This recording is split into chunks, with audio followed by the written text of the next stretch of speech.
Yes, good evening to one and all.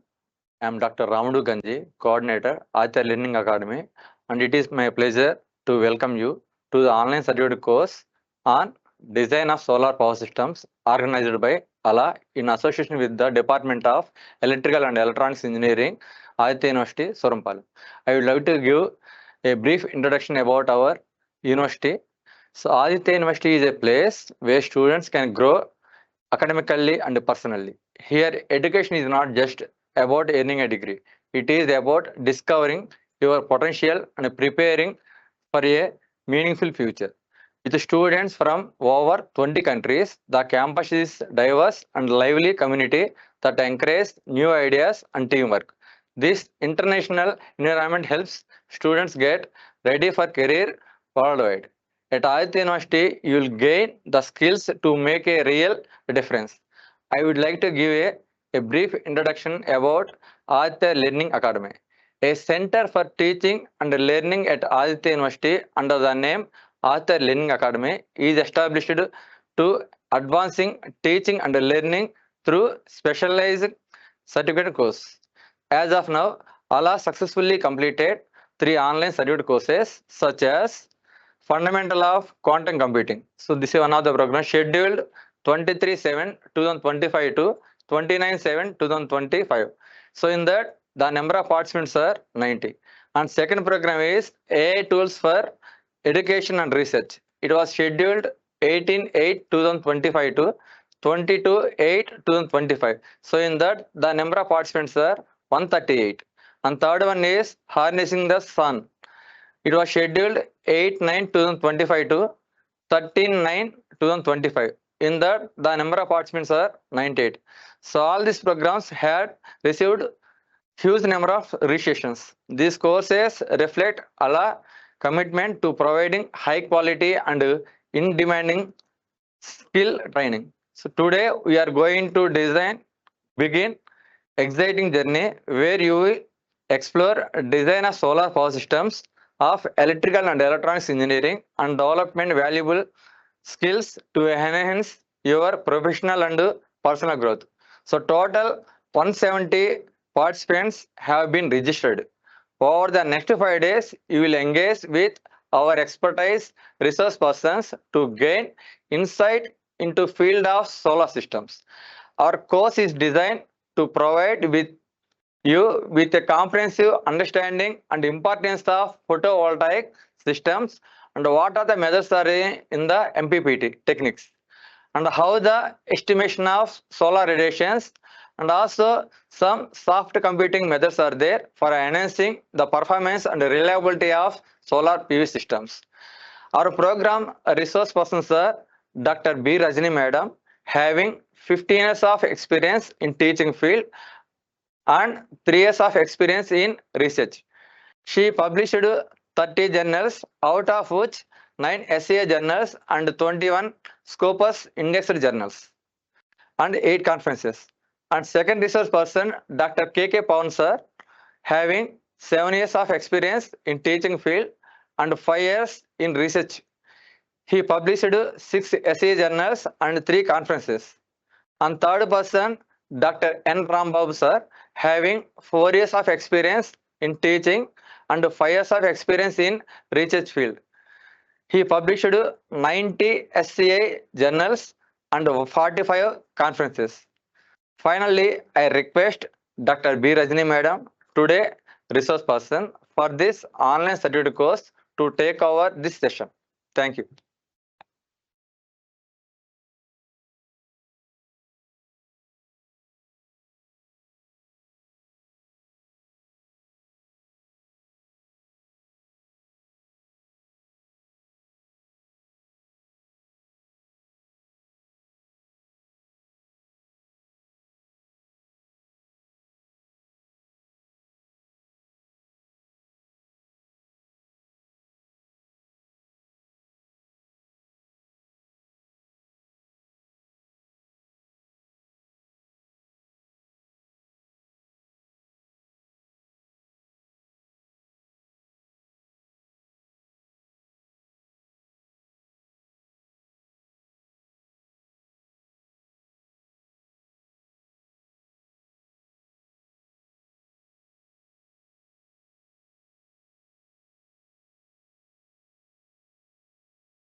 Good evening to one and all. This is Dr. B. Rajani.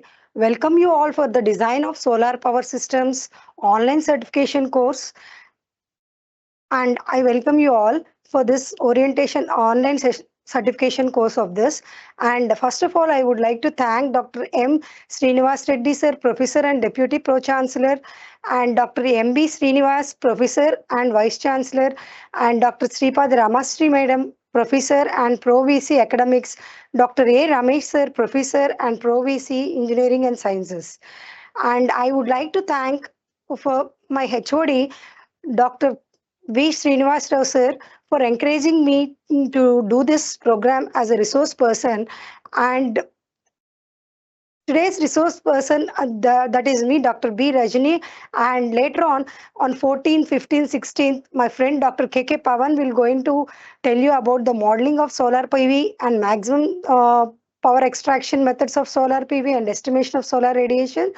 And my friend Dr. N. Rambabu will going to tell about the exchanging the performance and reliability of solar PV systems through intelligent methods.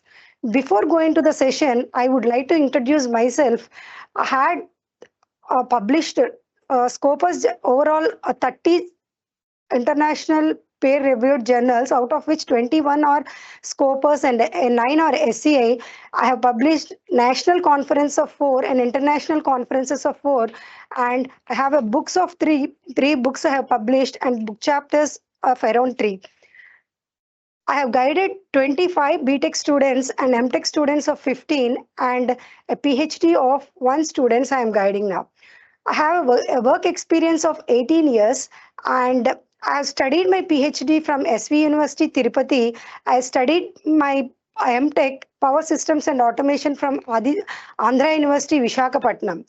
Okay, my I have a Scopus, the Google Scholar citation of 421 citations and H index of 7 and I10 index of 7. And I have a Scopus database with 368 and 21 documents with 7 H index.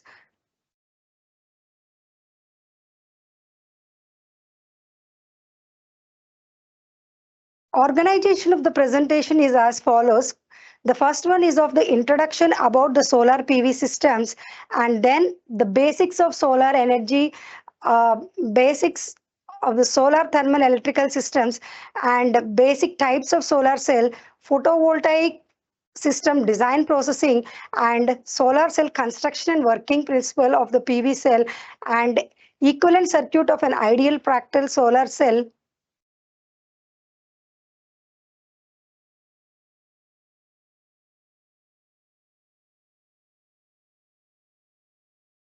Equivalent circuit of an ideal and practical solar cell.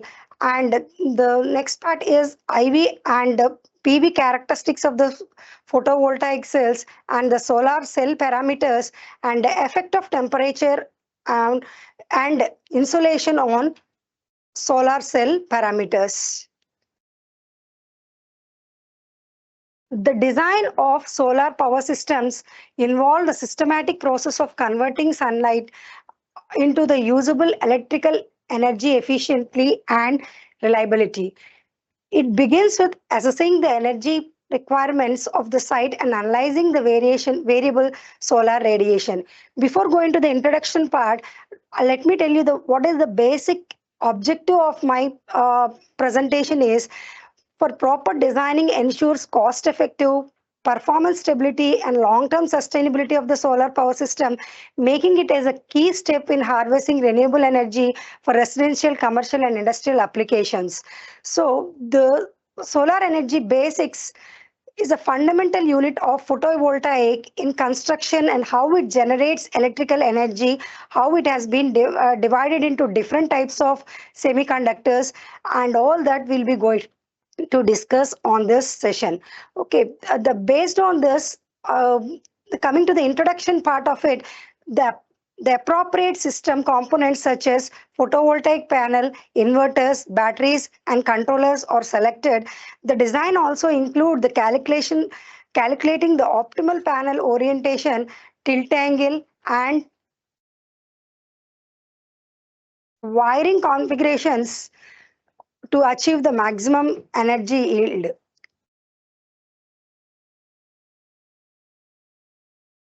See, solar energy is the radiant energy emitted by the sun, which can be harnessed and converted into useful form of energy such as electricity or heat. It is a renewable, clean, and sustainable energy source that is utilized through technologies like photovoltaic cell, which converts the sunlight into the electricity. Photo means light to electricity. Voltaic means electricity. Photo light to electricity. It will the conversion of this is called as a photovoltaic cell. And there is another system called as the solar thermal system, which has been makes the solar thermal system in which where use sunlight to produce heat for water or space heating. And the next part is the concentrated solar power, which uses mirrors or lenses to focus sunlight to generate high temperature heat for power production. The other way, solar energy can be used in direct conversion of solar energy to electricity using photovoltaics. This the photovoltaic is the tool which is the very important tool used for conversion of the sunlight into electricity. See, there is a vital importance for the solar energy because of its advantages. It is a clean, renewable, and inexhaustible source of power.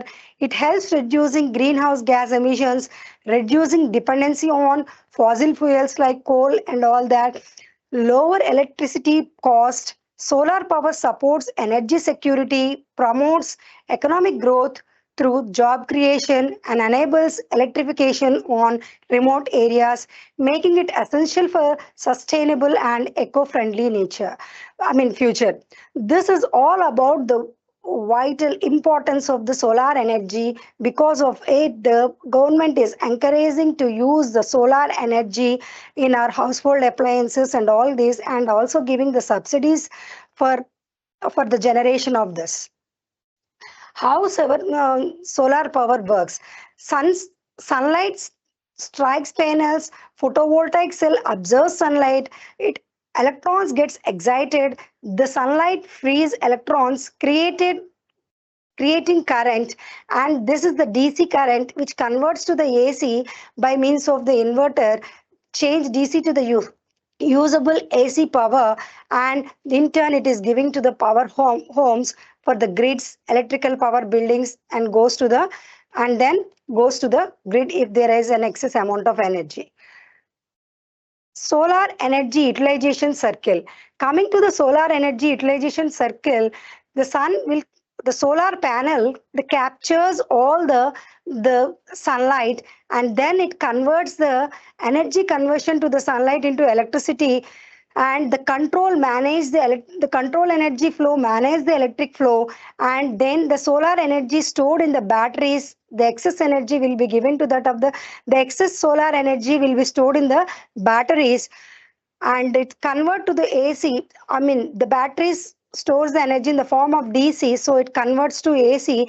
AC to DC conversion changes, and then it is given to the distribution system, transmission line delivered electricity. So it consumes energy. However, the household uses the electricity. This is the solar energy utilization complete cycle of this, and we'll go for the introduction. First of all, how the photovoltaic cell has been existed in nature, who is the father of this photovoltaic, and the different scientists have discovered the photovoltaic effects. And the word photovoltaics comes from the Greek word photo means light, and volta named after Alexander Volta, who was the pioneer in electrical energy, and inverted the electric battery. So the word photovoltaics means light to electricity. The photovoltaic effect was first discovered by the Edmund Becquerel at the generation of voltage or electric current in the material upon exposure to light was first discovered by Edmund Becquerel in 1839. In 1839, he had been discovered is the first photovoltaic effect, how he has been experimented, we have been discussing in the next, coming slides. And now the Adams and Day first demonstrated the photovoltaic action in solar selenium 1880, 1877. 1877 has been demonstrated the photovoltaic action in solids. Now, on the application of the created the CE Fritz created the first solar cell using selenium in 1883 and explained the photovoltaic. Albert Einstein explained the photovoltaic effect. It is a photon packets. He has been explained about it, and which is nothing but the light packets.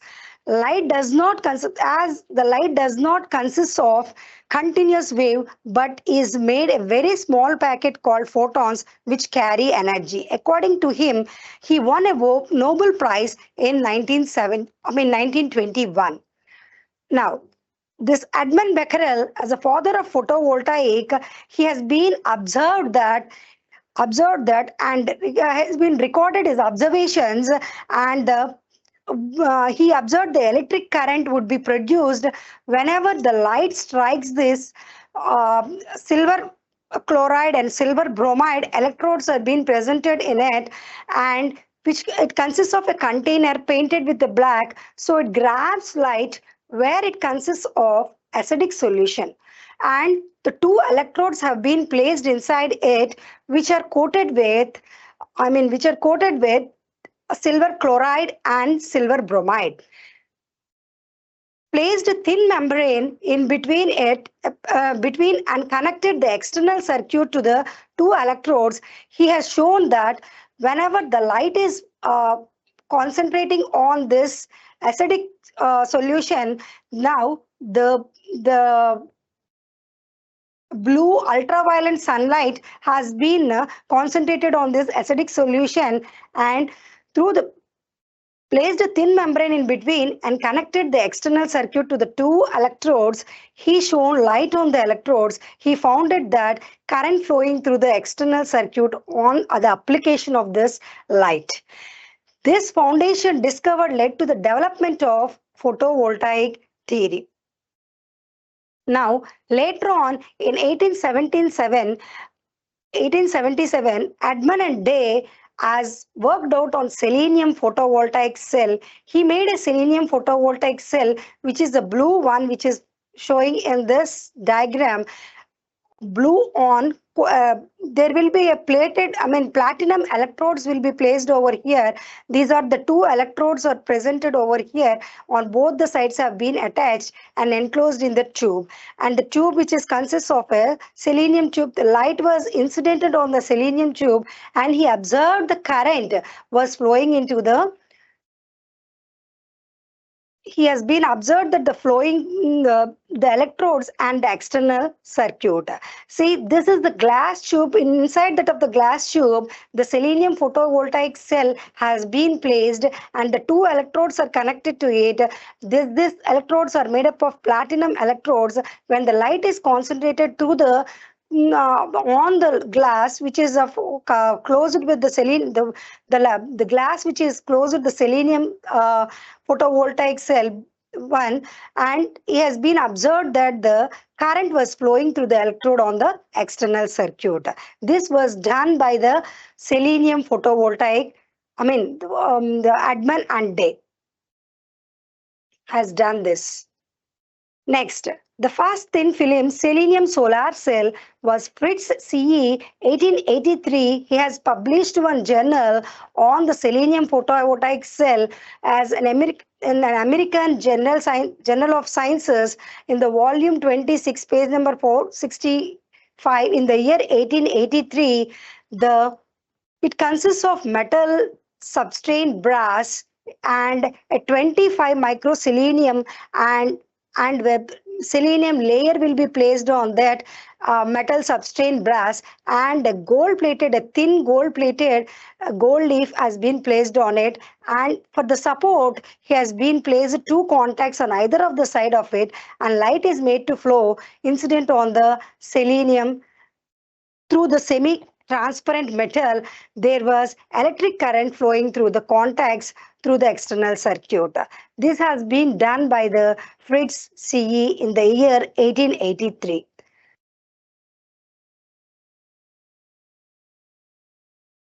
Now, many experiments have been done on the copper corpus oxide solar cell. The Albert Einstein has been discovered about the published an article.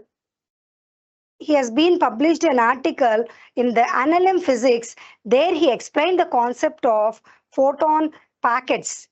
Photon packets, which are nothing but the light packets. Through this mechanism, platform, he explained the principle of photovoltaic mechanism complete and laid the foundation of semiconductor industry. See, according to him, light does not consist of continuous wave, but it is made of very small packets called photons which carry energy.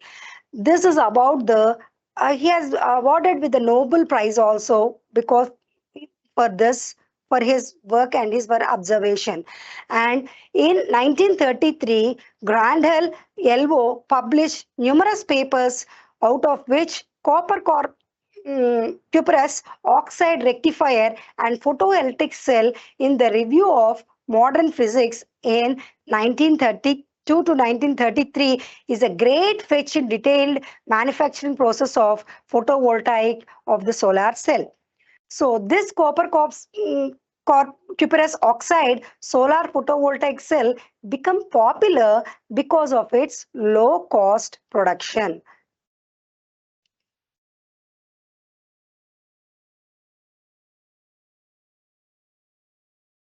And in the year 1941, Ohl made the first patent on silicon solar cell, US patent on light sensitive electric devices, including silicon. Here, the solar cell has much less efficiency than 1%, so that the semiconductor solar cell has an efficiency of 6%. It was observed that the silicon diode will absorb significant amount of voltage. This was the beginning of the silicon photovoltaic cell. The most common type of photovoltaic we used in the world today are made up of the element silicon. So a silicon is the best semiconductor device which is made to the common type of photovoltaic cell what we are using in the world today. The solar cell is a basic unit of a photovoltaic module or panel. The solar cell that makes up commercially available modules are made up of silicons.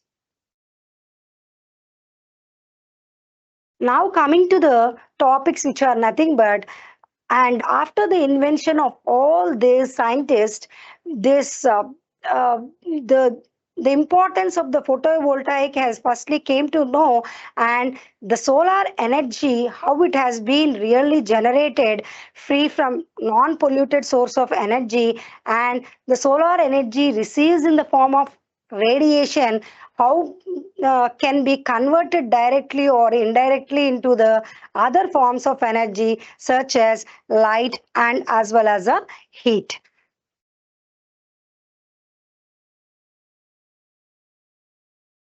Energy supplied by the sun in 1 hour is almost equal to the amount energy required by the human population in 1 year. Imagine that the sun is supplying that much of amount of energy, but the usage is not that much.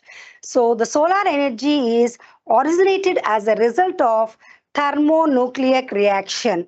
Is a thermonucleic reaction which is mostly the nuclear fusion process where the four hydrogen or four protons are combined together to form a helium atoms and mega electronic volts, 26.7 mega electron volts. Tremendous amount of this thermal energy is released, and energy is radiated by the sun as a electromagnetic wave, out of which is of 99% have wavelength in the range of zero point 0.2 to zero point 0.4 micrometers. Solar energy reaches the top of Earth's atmosphere, consists of 46% visible light and 46% infrared radiation and 8% UV radiation.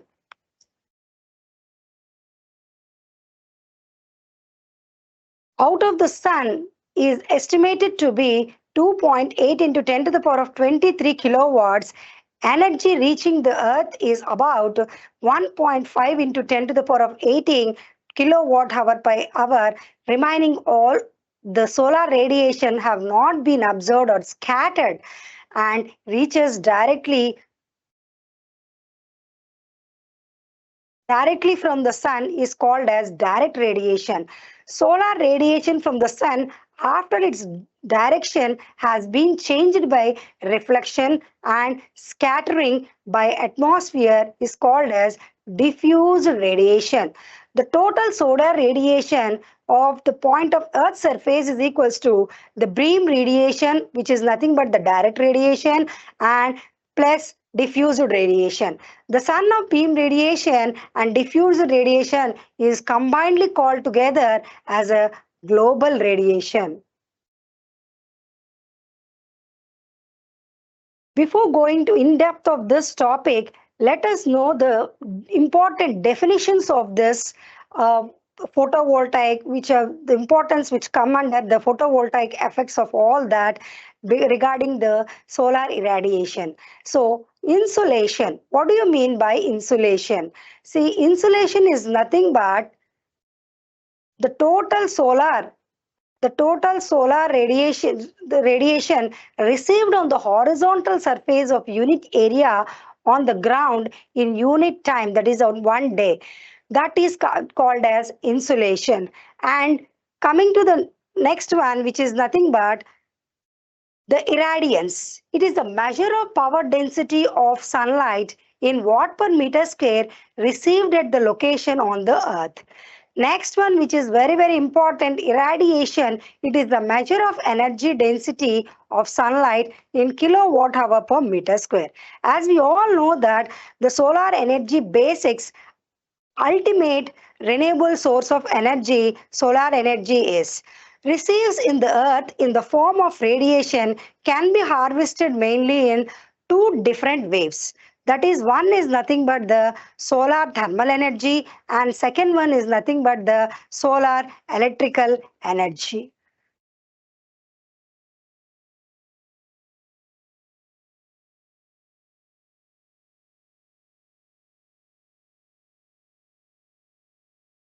The next concept, which is nothing but the solar constant, the rate at which the solar energy arrives at the top of the atmosphere is called as the solar constant. Here ISC is nothing but the solar constant.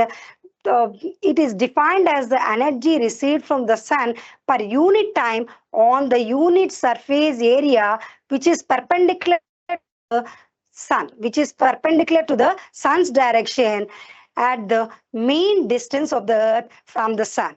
This solar constant is about 1367 watt per meter square.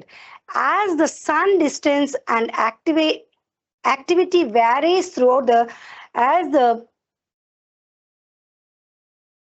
sun revolve around the earth revolve around the sun, will be having the solar irradiation at different places activates throughout the year. The solar constant varies accordingly.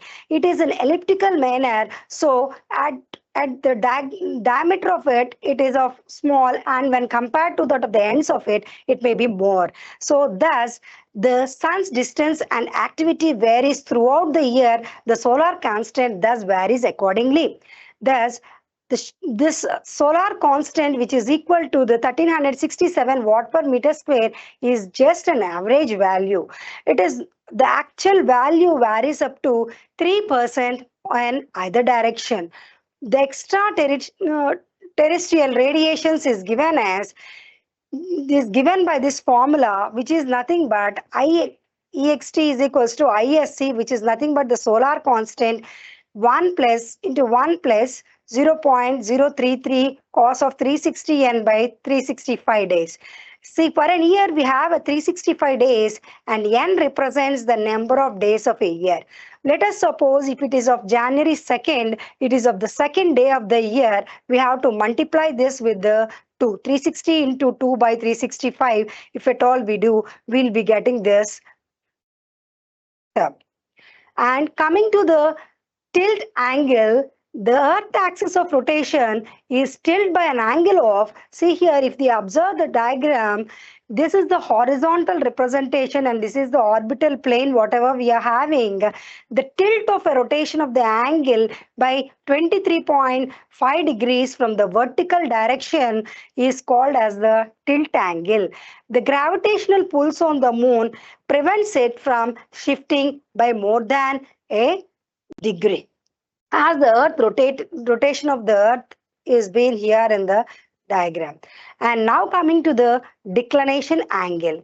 Angle between the line joining the centers of the sun.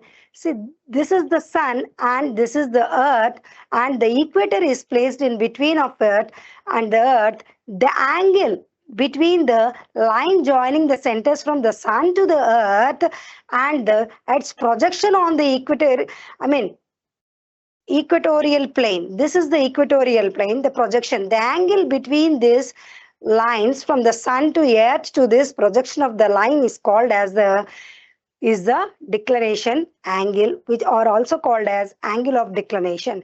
The angle of declination is take positive when it is measured above the equatorial plane. This is the equatorial plane we can observe here in the northern hemisphere and vice versa.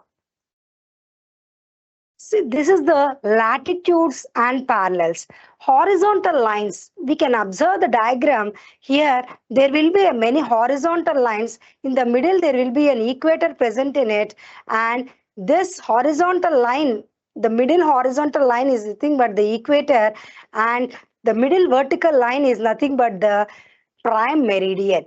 Prime meridian. See, this is the east, west, and north, south sides. See, north and south sides, where the horizontal line that represents the distance at any point, north or south of the equator, is called as the latitudes or parallels. We can observe here what are parallels. These are nothing but the horizontal lines. This is the one horizontal line.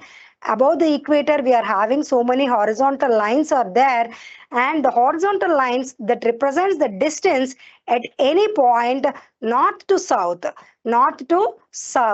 of the equator is called as the parallels or latitudes. And coming to the longitudes or the meridian, the vertical axis, the primary vertical axis which is there in the middle of it, which is nothing but the prime meridian, and we'll be having so many vertical lines over here.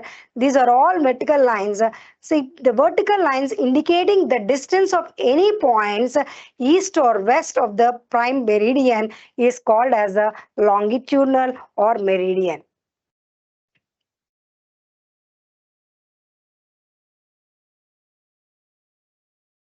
It is an angle, hour angle. It is an angle through which the earth has to be rotated in order to bring the meridian of the observer directly in the line with the sun rays. You can observe over here, this is the meridian of it, meridian parallel to that of the sun. This is the equator what we are having, and here these are the vertical lines which is called as a meridians. This is the declination angle. The solar sun rays have been fall on the meridian parallel to that of the rays. It is the angle measured of time, we can say. That is called as hour angle. We can calculate the hour angle omega, which is represented with omega here. This is the equator we are having, and we'll be having a solar noon of it at 12 hours solar time.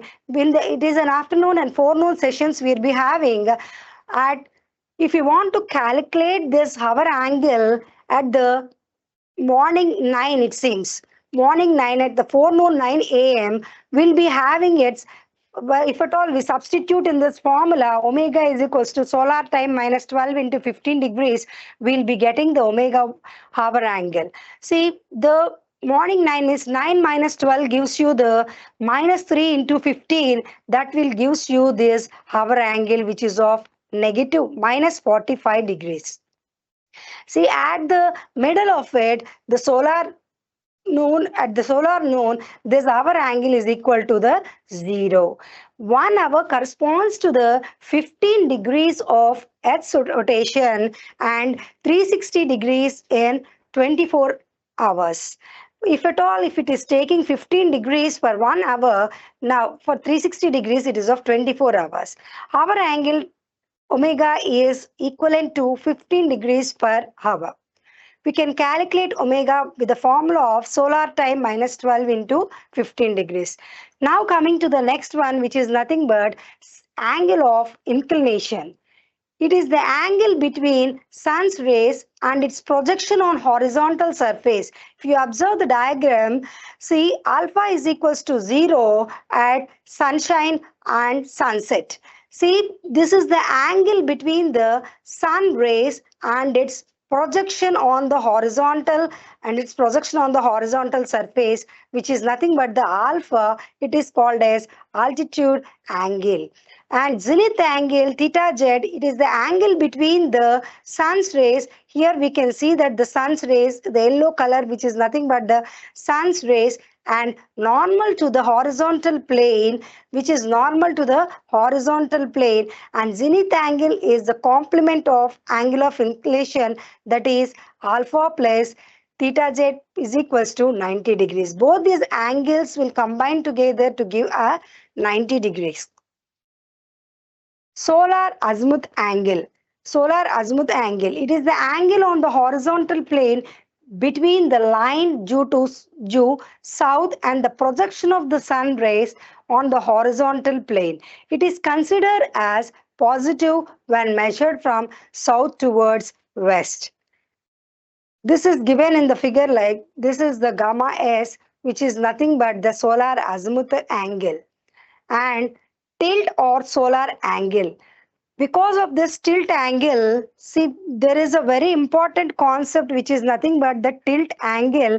If at all the tilt angle is varies, the solar irradiation will be more, and the power by means of solar photovoltaic cell will be more. If suppose the angle between the horizontal surface to the inclined plane surface under consideration and the horizontal plane is called as a tilt angle. See here, there is an angle between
Sorry for the inconvenience.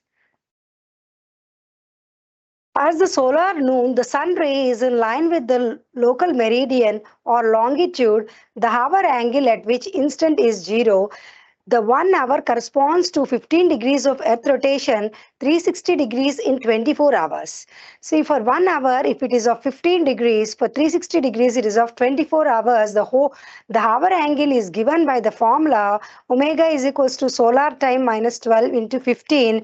Here at the 9 hours, at the morning section, 9 hours, if at all we substitute is 9 minus 12 into 15, we'll be getting minus 3 into 15, which is nothing but minus 45. That has been shown in this figure.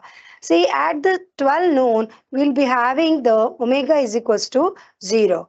As we go from this side to the left side of it, the afternoon will be getting the positive value of this hour angle.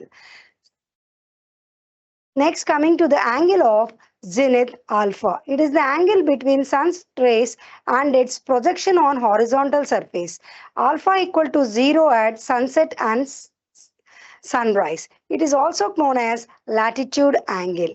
And the zenith angle, which is given by theta z, alpha plus theta z is equals to 90 degrees if the is a complement of angle of inclination. Solar azimuth angle. It is the angle on the horizontal plane between the line due south and the projection on the sun rays on the horizontal plane. It is considered as positive when measured from south towards west. See, this gamma s is the solar azimuth angle. Tilt angle. Tilt angle is nothing but the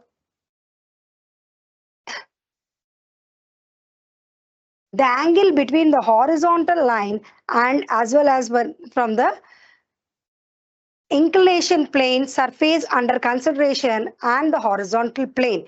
If suppose if at all in villages, if they want to change during the as per the irradiation, the inclination has been changed in order to grab the maximum irradiations from the sun, and thereby the according to the tilt angle, the efficiency of the solar cell may be increased.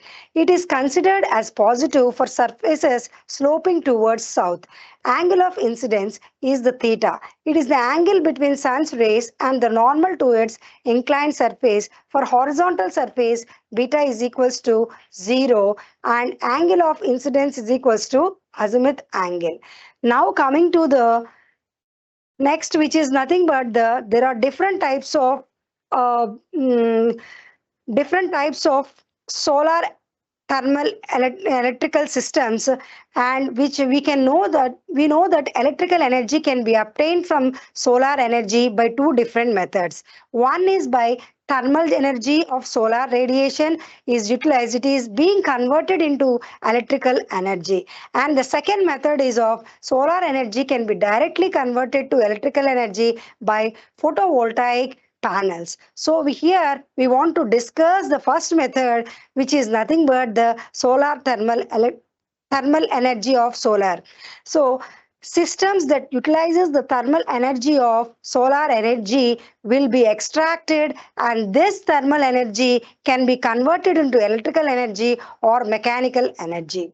A thermal energy of solar radiation can be used for producing steam. This steam can be used to drive the turbine, and thereby it converts the mechanical energy. Water can be converted to steam, and the turbine coupling with that of the generator will give the electrical energy. See, it has been classified, the classification of solar thermal energy into three types. One is the solar thermal energy electrical system, which is of low temperature cycle, medium temperature cycle, and high temperature cycle.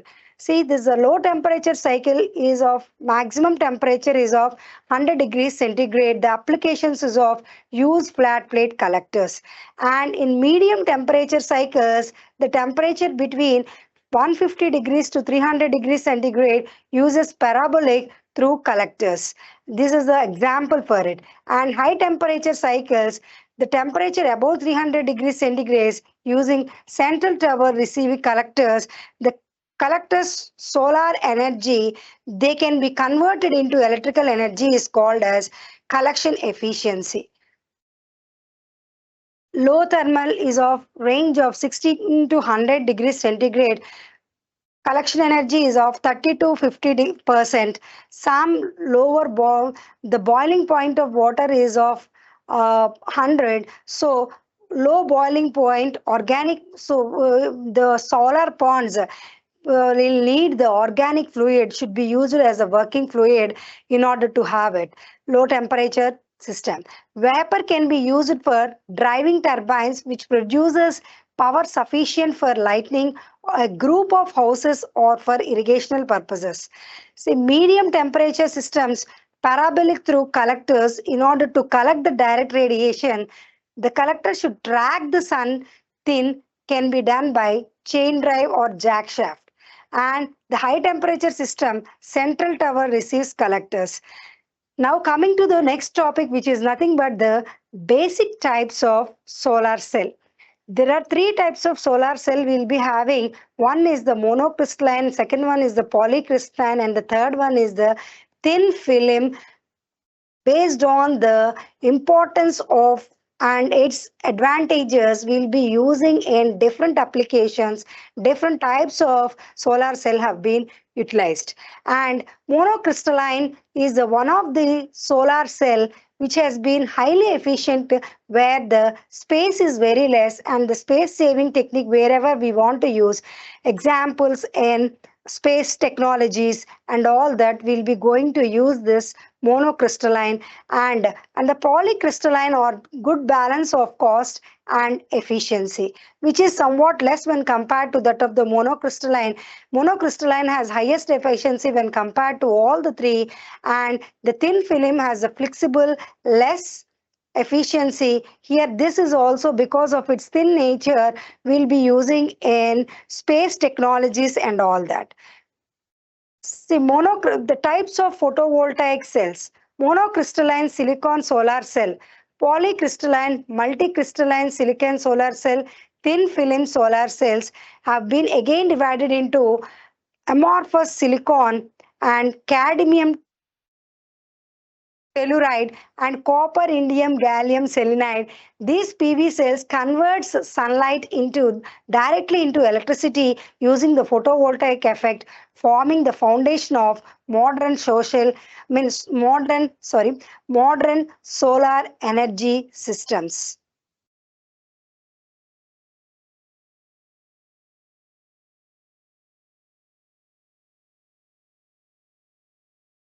Here, the monocrystalline silicon solar cell has or widely used due to their high efficiency, long lifespan, and compact designs.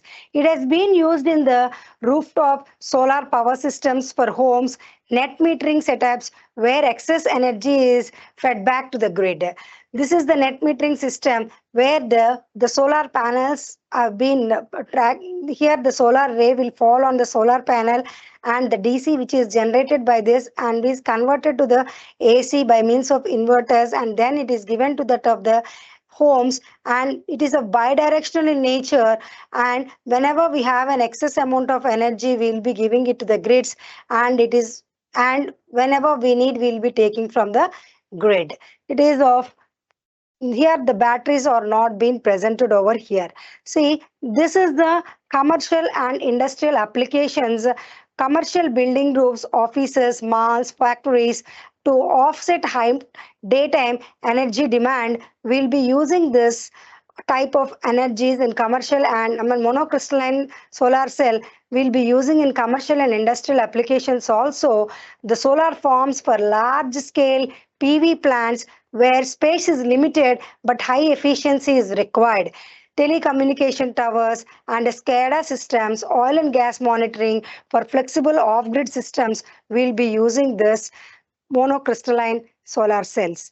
And for transportation and mobility, see here we'll be having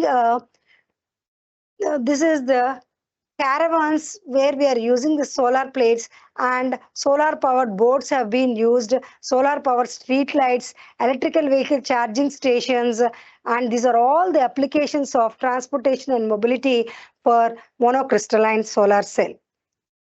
And then rural and applications, off-grid applications, where this have been the solar panel has been placed on the rooftop of any hut of this remote village electrification, and for water pumping system, off-grid system, this is where here the water pumping system, and from the sump to the overhead tank the water has been pumped to it. And space applications like satellites, spacecrafts will be using this one. And these are solar power schools and clinics and portable solar chargers. These are all the applications of this. And coming to the polycrystalline multicrystalline silicon solar cell applications, or more or less we'll be using this also in the same applications, but here the size is more when compared to that, and efficiency is also somewhat less, but cost is less when compared to that of the monocrystalline cell. Polycrystalline solar cells are made up of melted multiple silicon crystals together, and but less expensive to manufacture, making them ideal for large scale installation where cost is the major factor.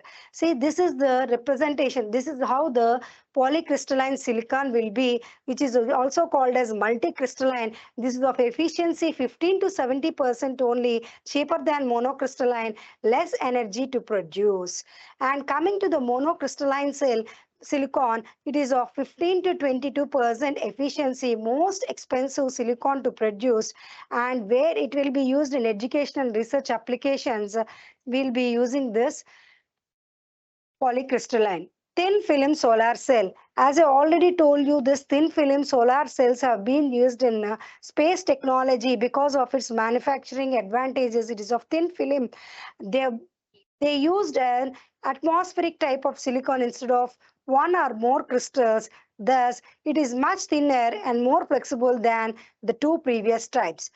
The film solar cell are made by depositing one or more thin layer of photovoltaic materials, which are made up of amorphous, sorry, amorphous silicon, cadmium telluride, and copper indium gallium selenide (CIGS) on the substrate like glass, plastic, or metal.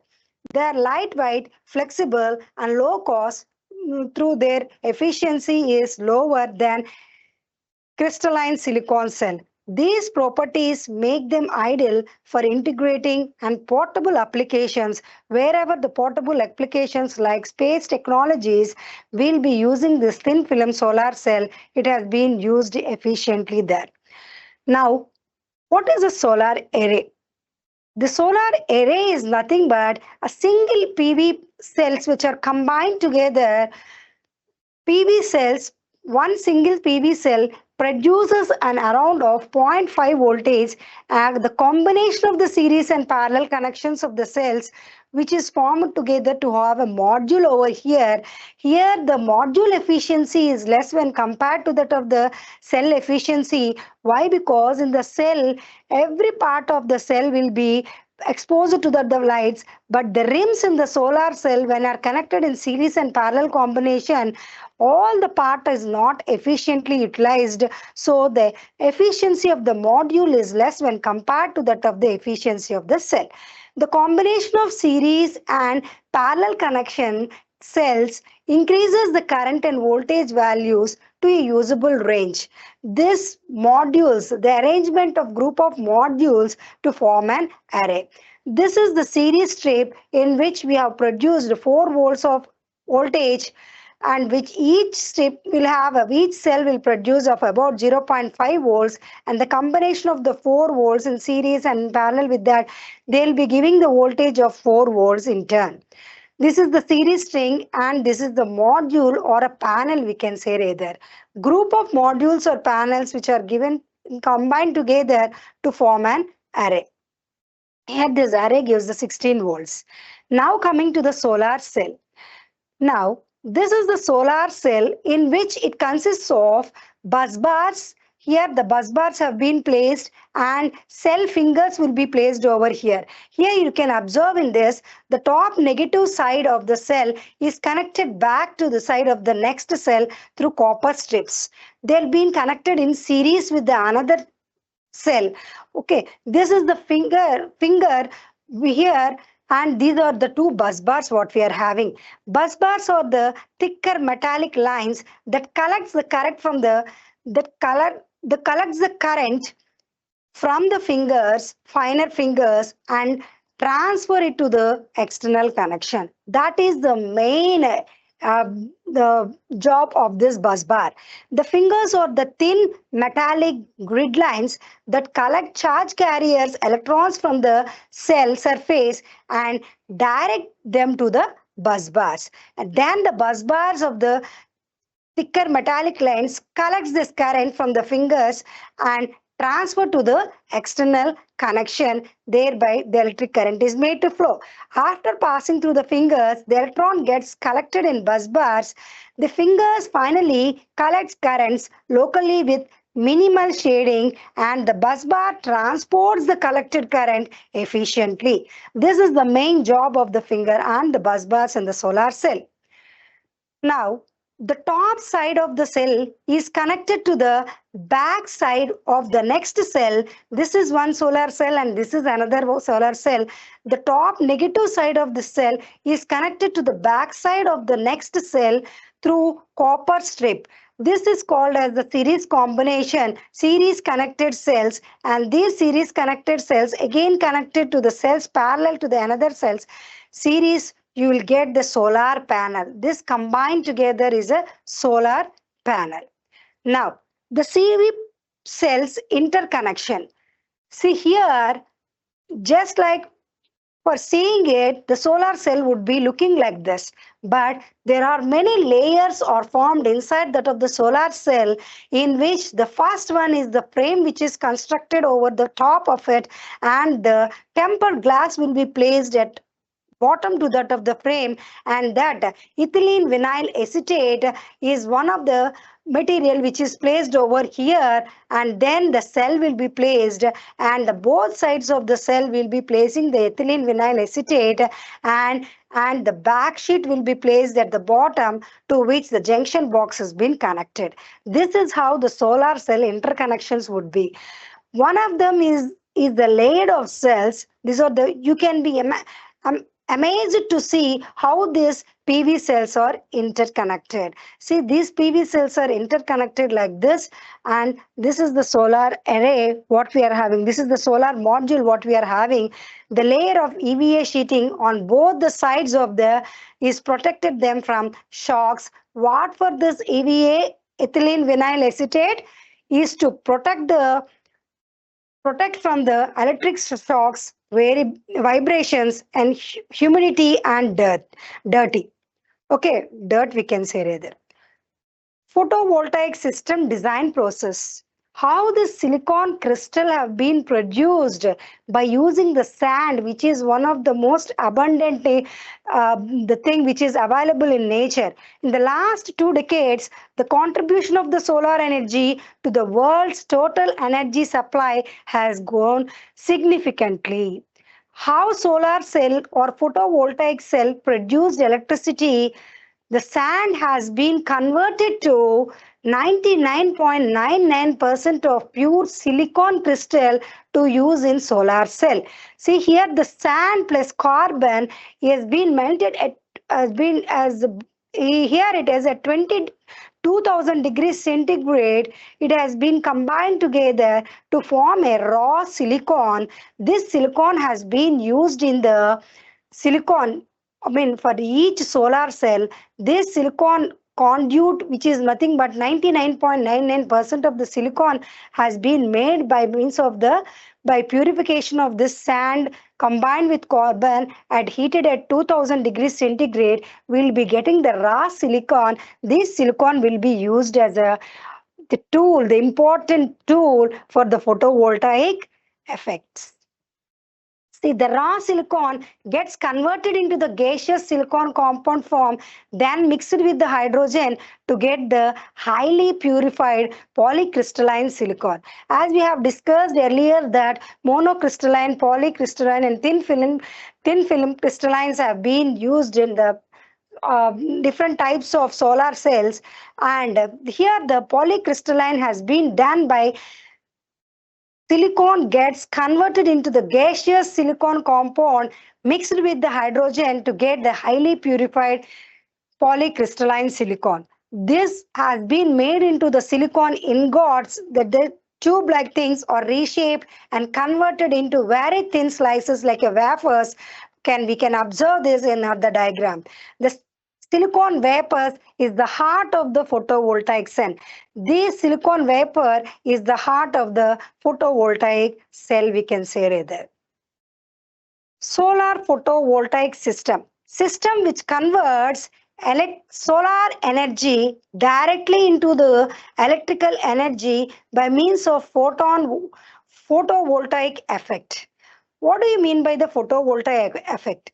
Process that generates voltage or electric current in a photovoltaic cell when it is exposed to sunlight is called as a photovoltaic effect. Here we can say rather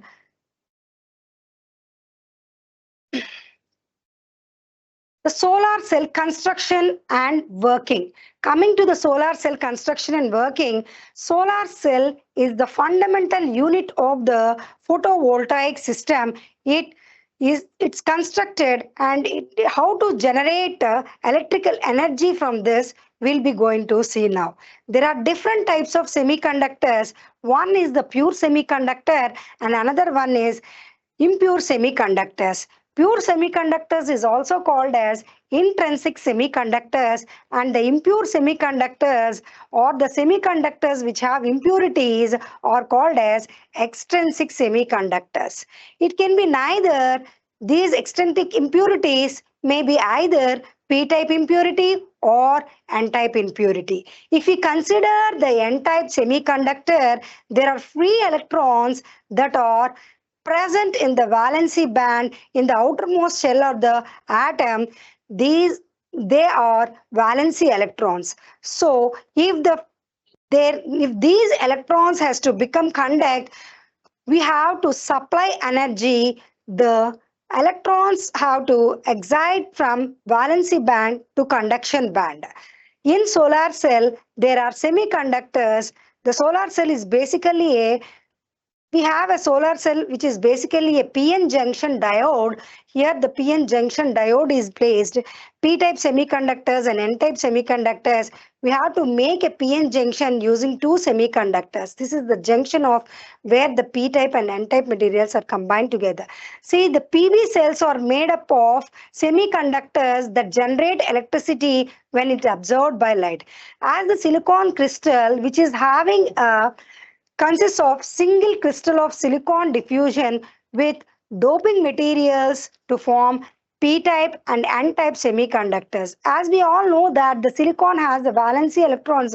Four valency electrons are tied in strong chemical bond, and hence no free electrons to absolutely zero. One side of the silicon crystal is doped with the pentavalent impurity like phosphorus, and n-type semiconductors is formed, and the other side the metal is doped with the trivalent impurity like boron to produce the p-type semiconductors. Such a piece of semiconductors with one side of p-type and the other side of n-type is called as a PN junction. This PN junction, if we have a metallic contacts, in p-type, the majority carriers are holes and the minority carriers are electrons. And in n-type, the majority carriers are electrons and the minority carriers are holes. The majority carriers have the tendency to move towards that of the upper side and form a depletion layer in order to maintain the neutrality in the depletion layer, it is maintaining the neutrality. When photons are received, the electrons from the n side moves toward the p side and holes from the p side move towards the n side. Thereby, there will be a depletion layer will be formed in between these two. An electric field will be created across the PN junction. If contacts are provided on both the semiconductors, these electrons can be made to flow through the load. Current will continue to flow as long as the electron hole pairs are generated by receiving solar radiation. The common single junction silicon solar cell can produce a maximum open circuit voltage of approximately, as we have discussed earlier, that single cell will produce approximately 0.5 to 0.6 volts and an amperes of 8 amps. Silicon is a semiconductor that electrons can flow or conduct under the right condition. In both monocrystalline and polycrystalline silicon production, there is also a doping process where impurities are specifically added to silicon to slightly alter its conductivity and its charge. To improve its conductivity, and the silicon has undergone this process. The typical dopants are boron, which creates a positive charge, or phosphorus, which creates a negative charge. When photons of light hits the photovoltaic cell, electrons are ejected from the negative side. N-type region moves into those top contacts through the circuit, creating an electric current. This is why the whole construction and working process of this solar cell, silicon solar, semiconductor have been used for the PN junction diode, and thereby it creates an electrical circuit. So now coming to the equivalent circuit of an ideal solar cell. See here, this is the current which is of the photon current at the given irradiation. Ideal conditions means there will be any losses. At this place, here we don't have any resistance would be placed over here. Whatever the current which is produced by the photon current at the given irradiation and given time t, it has been gone to the ID, which is nothing but the see, this is the diode current as well as the output current. The voltage V is across that of the diode, or the load is connected to it. See here, the current flowing out the solar cell is given by this equation. I is equals to IPH minus I naught e power QV by alpha KT. This alpha is nothing but and sometimes we'll be calling as, instead of alpha we'll be placing N also, that is the diode ideality factor, and K is Boltzmann constant. Q is the charge of the electron, which is of 1.602 into 10 to the power of 19 coulombs, and I naught is the reverse saturation current of the diode. See this through the diode, which is the flowing, is the I naught is the current. ID is equals to I naught over here. IPH is the photon current at the given irradiation, and the output current is, which is nothing but the I. This is the current flowing throughout of the solar cell in the ideal solar cell condition. Coming to the practical, but ideal condition is not possible all the times, where definitely there will be some losses will be there in the practical conditions. So the equivalent circuit diagram of this has been placed with the resistance in parallel with that of this diode reverse saturation current, and the series resistance would also be placed. IPH is the photon current.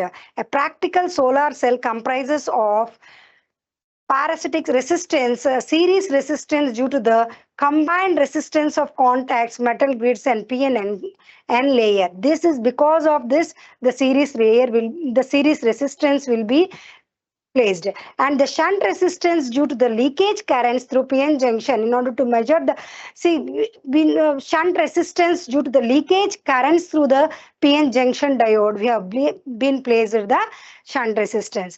Now the current I is equals to IPH, the photon current, minus ID See, as per the KCL, the sum of the entering currents is equals to the leaving currents, so that I is equals to IPH minus ID minus IRS H, and we'll be writing this equation as I is equals to IPH minus this diode current, reverse saturation current I naught is in, we can write it as E power QV plus IRSS I into RS by alpha KT minus 1 plus the shunt resistance we have been calculated as V is equals to I is equals to V by R.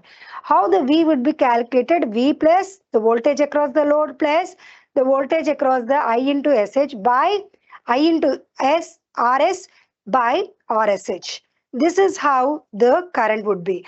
Now, the IV, coming to the IV and PV characteristics of the photovoltaic cell, I is equals to, these on simplification, just now we have got this equation from the above circuit diagram. Whenever we are doing the short circuit conditions, here the current would be equal to the short circuit current and the voltage would be equal to 0 at this position. And if you place all this and the equation where the short circuit condition where the voltage would be equal to 0, now then I would be equal to ISC. The voltage is remodified like this when after placing I is equals to ISC, V naught is V is equals to 0. I is equals to ISC is equals to IP minus I naught E power V plus I into RS. See here, V is equals to 0 means the whole term becomes 0. E power 0 becomes 1. 1 minus 1 becomes 0. This whole term gets cancelled. So 0 minus here also V is equals to 0. And we all know that here, sorry, RSH is greater than V naught, so that we can neglect this term also. This term also becomes 0, and finally this RSC would be equal to RS is less than RSH, so that this term can be neglected and V would be equal to 0.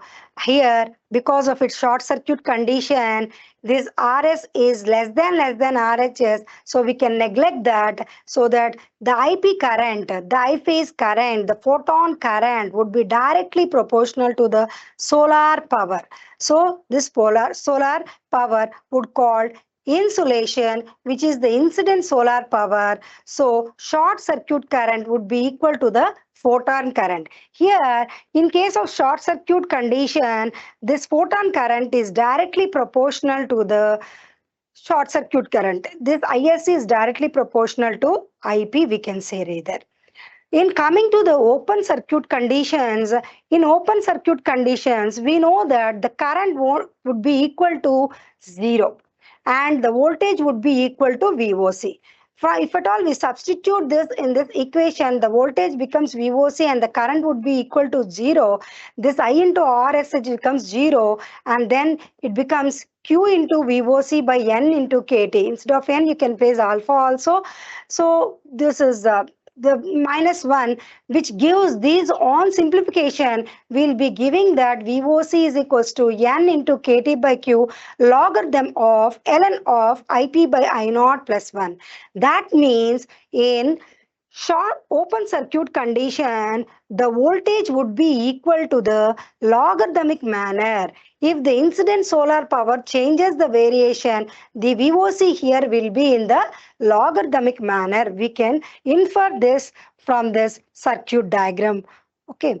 Now coming to the IV and PV characteristics of the photovoltaic cell.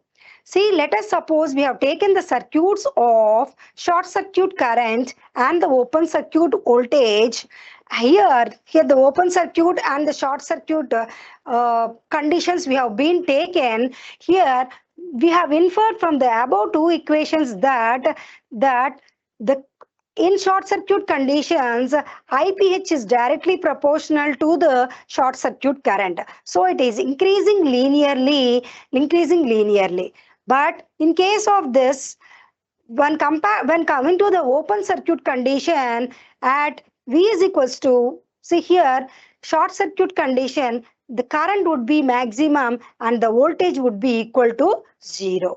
And here the voltage equation from the open circuit will be getting that it is increasing logarithmically. Just now we have inferred from the previous slide that the voltage has been increased logarithmically in this manner.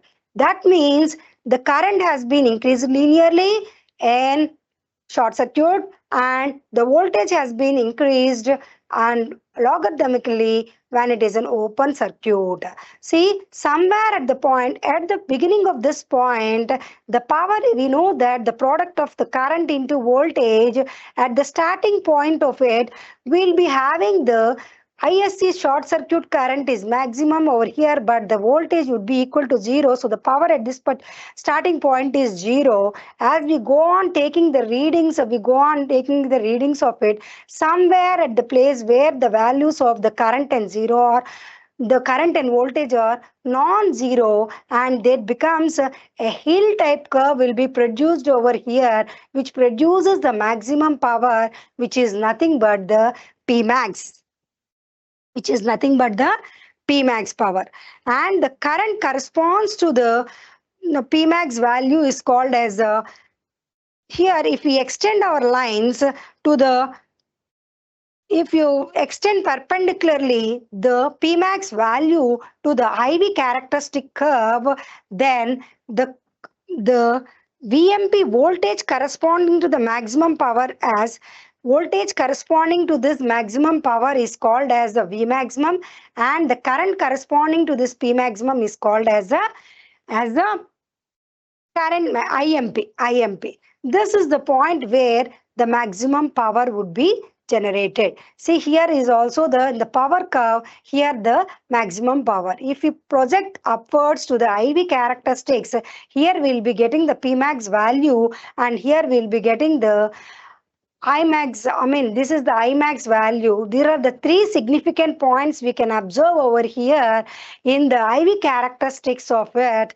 When coming from this is the ISC, the short circuit current is one significant point, and VOC is the another significant point, and the P maximum is the another significant point we can infer from the IV and PV characteristics of the solar cell. So the point is very important. This point is called as a peak power operating point.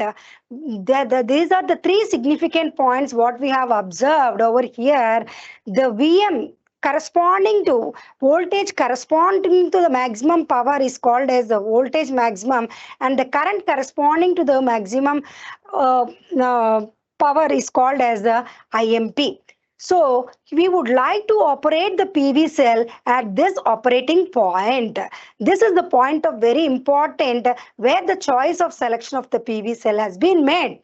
So the PV cell is in operating most of the time in this region where it is capable of delivering the maximum power from the PV cell and thereby utilizing the best. So the diagram shows the IV and PV characteristics of the photovoltaic cell and highlights the maximum power point.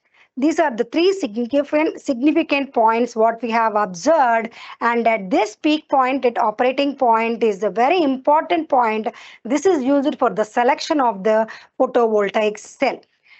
This operating PV cell is which is called as the operating point, peak power operating point rather. Now coming to the short circuit condition, maximum current obtained from the solar cell when the terminals are open circuited. ISC depends on solar irradiation level, area of the solar cell, characteristics of the material. ISC varies linearly with irradiation level. As this we have discussed already, that is why in VI characteristics, the current short circuit current has been increased linearly, and with temperature, variation of ISC with temperature can be neglected. This we will be going to see in the next coming slide. The variation of temperature also will be going to see in the next coming slide. Now coming to the Open circuit voltage, here the maximum voltage across the solar cell when the terminals are open circuited. See, this is the open circuit voltage depends on the quality of the material. It is strong foundation of temperature. It varies slightly with radiance.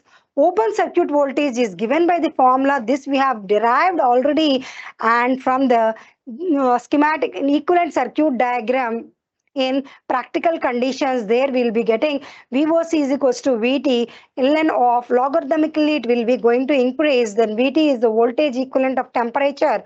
IS is the short circuit current. I naught is the diode reverse saturation current, and this we have seen the VOC is the open circuit voltage, what we have seen rather. This open circuit voltage is increased logarithmically, we can say. That is the thing. The solar cell, this is also one of the parameters. See, the solar cell parameters are short circuit current, open circuit voltage, and the fill factor. Here the fill factor is actually a figure of merit how good the system would be. Is the measure of the goodness of the solar cell is nothing but the fill factor. More energy harvesting in the particular time for a particular solar panel is the fill factor. Fill factor also decreases with temperature, we can say rather.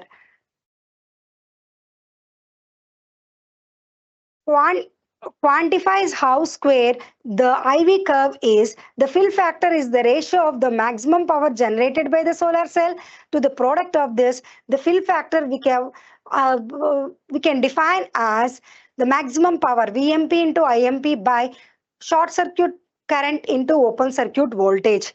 Which the fill factor, I want to infer the important things from the fill factor is that it should be closer to unity, the more power the array can provide. Typically, it is of between 0.7 to 0.8. Typically the fill factor. This is the whenever this is the bad curve where the fill factor is very less. Here, how much square it would be? It is the fill factor which is nearly equal to unity. Typical values of this form factor would be equal to 0.7 and 0.8. More energy harvesting in a particular time for a particular solar panel is the fill factor. It tells about how goodness the solar cell is. Okay, next coming to the conversion efficiency. The efficiency of the photovoltaic array is the ratio of the maximum electric power that the array can be produced to the amount of solar irradiance hitting the array.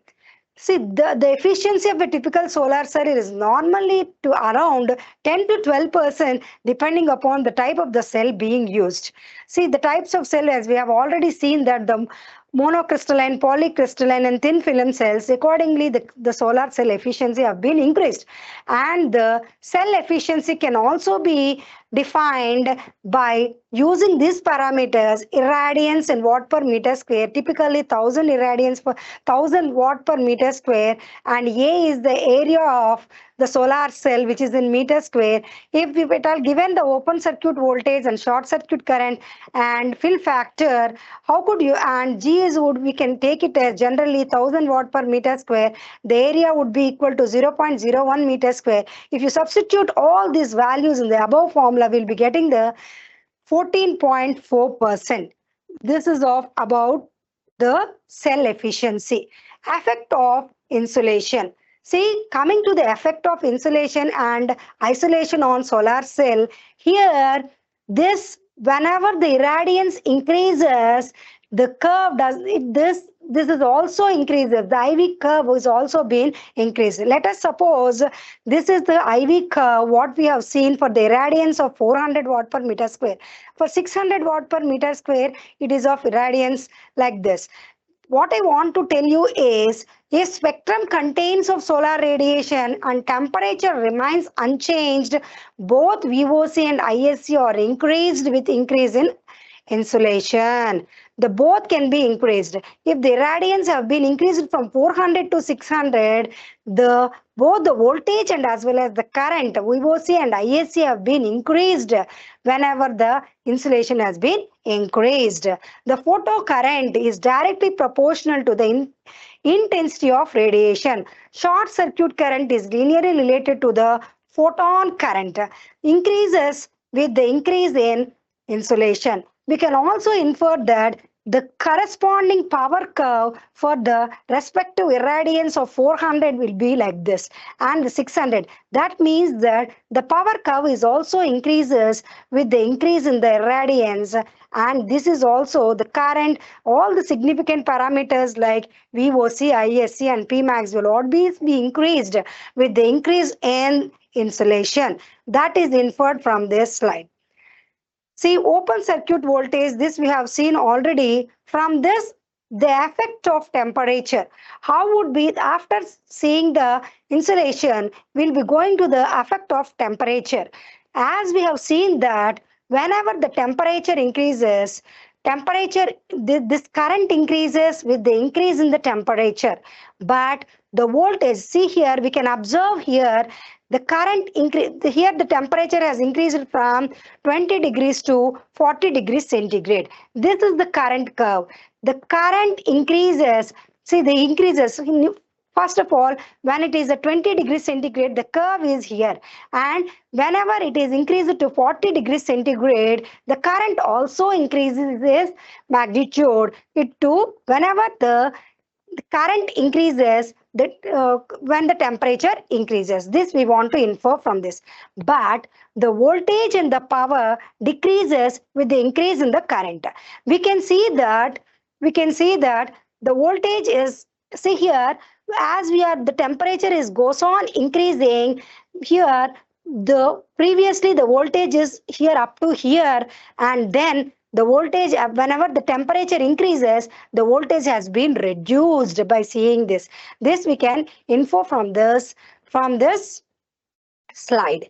And as I already told you, the another significant factor, the power, which is also be decreased whenever the temperature increases. Let us see that. See, the temperature is increased from 20 to 40. Initially at T is equals to 20 degrees centigrade, the power has been reduces, the temperature, whenever the temperature increases, the power curve would be decreased. The maximum power would be decreased at this. That means I want to say that whenever the current increases, when the temperature increases, the voltage decreases whenever the temperature increases. The power also decreases when the temperature increases. This is the effect of temperature on all these significant points. That is the VOC, ISC and the Pmax values. Effect of this, that only we have seen here. Thus, the increase in the temperature causes reduction in the band gap. See, band gap is the forbidden energy gap, or band gap of silicon cell is of 1.212 electron volts. The energy difference between the valency band and the conduction band. When electrons are bound to atoms, this valency band will be produced. When electrons can move freely and conduct electricity, this conduction band will be produced. See, the energy difference between the valency band and the conduction band is called as a band gap. As the temperature increases, causes reduction in the band gap. Thus, the photo generation rate increases and current increases marginally. The reverse saturation current increases with temperature, so the cell voltage decrease. Higher the resistivity of silicon, more marked will be the temperature effect. The fill factor also decreases slightly with temperature. What we want to infer from this? The fill factor decreases with the increase in temperature. The current increases with the decrease in increase in temperature. The voltage decreases when increase in temperature, and the power also decreases with increase in temperature. See, this is the basic types of solar cell. This is the last topic in our discussion. See here, this is on-grid and off-grid and hybrid mode of solar systems. See here, The battery system would not be off-grid mode. We don't use the battery in, sorry, on on-grid, we don't use the battery, and off-grid, we'll be using the battery. And hybrid solar systems will be using this battery in turn.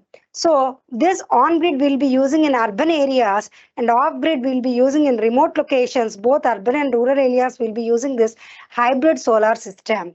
The cost is low for on-grid and off-grid it is of high, it is of medium. Where we'll be using this on-grid residential rooftop systems in urban areas, solar home lighting systems, rural telecommunication towers, commercial building required uninterrupted power will be using this hybrid system. This is the basic types of solar systems. Grid connected on grid solar system. The solar powers are connected directly to the utility power grid through an inverter. So this is the solar power where the irradiations have been placed in the solar power and then it is connected to the inverter, the DC power which is converted into the AC and which will be given to the household appliances, and then if excess it is given to that of the grid, then and thereby it is given to the loads, and in from the solar will be giving to the loads in turn. So advantages: reduce electricity cost, no need of batteries, lower cost, limitations: do not work during power outages for safety reasons. Operations or the system supply electricity to the load. Any excess power is sent to the grid. Net metering: when sunlight is insufficient, power is drawn from the grid. So basic types of solar system is off-grid solar system, which is of completely independent of utility grid, suitable for remote or rural areas. Solar panels, battery banks, charge controllers, and inverters have been used. We'll be using the batteries over here. The solar panel is connected to that of the DC system. The controllers or inverters have been connected. These have been changes to AC and then load ACs, fridges, televisions, sound bulbs, and whatever it may be will be using for all the types of electrical appliances. So the limitations of higher cost due to the battery storage, limited power supply based on battery capacity. The coming to the advantages: provides power in isolation location, full energy independent. So coming to the hybrid solar system, this is the both combination of this grid connected and off grid connected system, and both grid and battery storage stores excessive whenever there is a see here, stores excessive storage energy in battery and can be supplied to the grid when required. Power availability even during grid failure creates flexibility and reliability, higher initial cost and system complexity. These are the advantages, disadvantages, and about the solar hybrid solar model of construction. And coming to the optimization, solar energy optimization, we can use the solar tracking system, which is automatically adjusted panel oriented to follow the sun. The sun axis tracking moves in one direction, dual axis in two. See, the microcontrollers and DC optimizers have been used for the optimized solar energy, and predictive maintenance will be taken from that. Use data analysis to predict failures and optimize maintenance. This prevents downtime and maximizes the energy production. The energy storage system, integrated battery storage to the storage excessive energy for later use. This increases the self consumption and reduce grid reliances.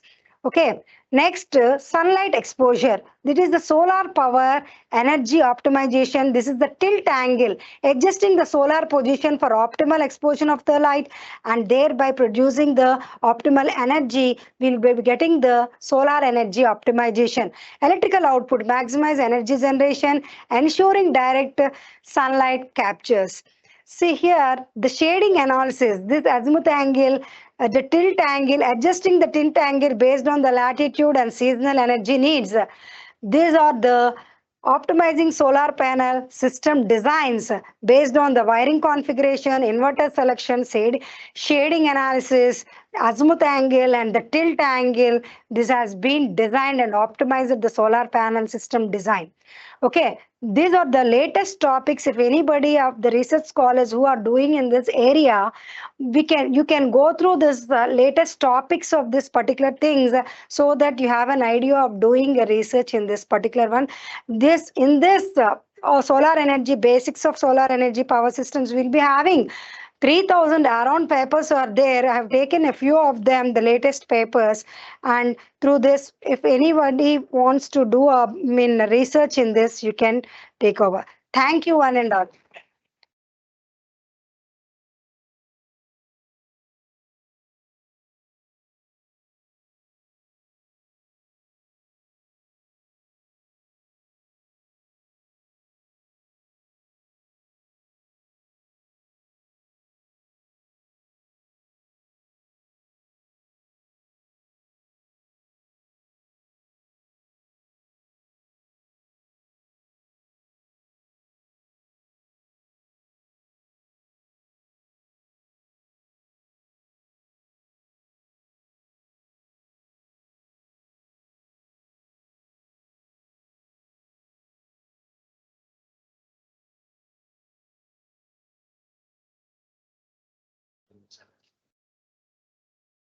So all the participants should fill the feedback form link.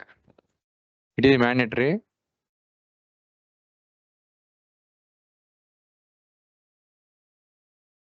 Okay, thank you.